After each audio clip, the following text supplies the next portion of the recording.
Barangay Hinebra Stanley Pringle mga bro, free agent na babalik kaya?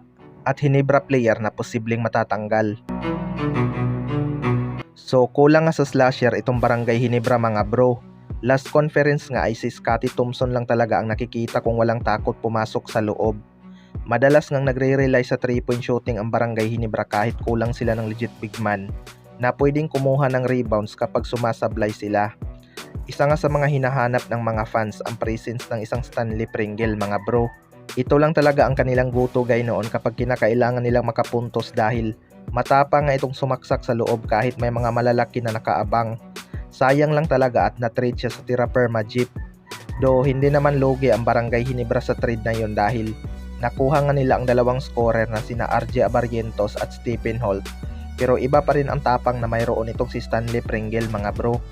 Nawalan lang talaga to ng playing time sa Barangay Hinebra pero kita naman natin kapag nabibigyan siya ng minuto ay hindi niya nga binibigo si Coach Tim Cone. Ayon nga sa source mga bro ay magiging free agent na nga daw itong si Stanley Pringle pero posible kaya siyang kunin ulit ng Barangay Hinebra. Well, para sa akin mga bro, malabo na siguro na kunin nila ulit si Stanley Pringle dahil may edad na nga ito at loaded na sila sa guard position mga bro.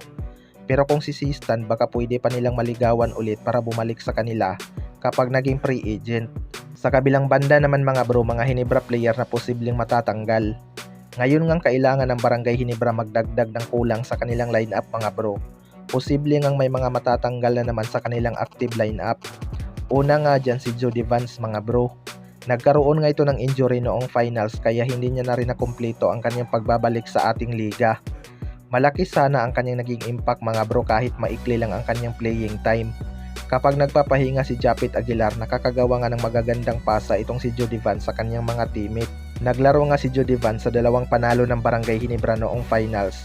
Pero noong Game 5 at Game 6 ay hindi na dahil sa injury. Kaya lumabas na naman ang kanilang problema na mag-small lineup kapag wala si Japit sa loob.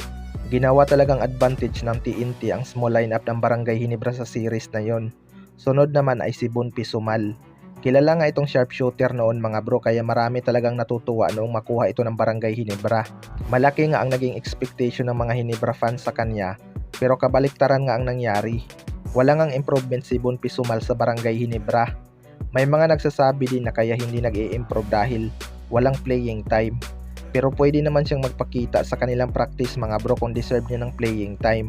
Tinitingnan naman ni Coach Tim Cone sa kanilang practice kung sino ang may magandang performance. Yun ang kanyang bibigyan ng playing time. Kayong mga bro, ano masasabi nyo tungkol dito?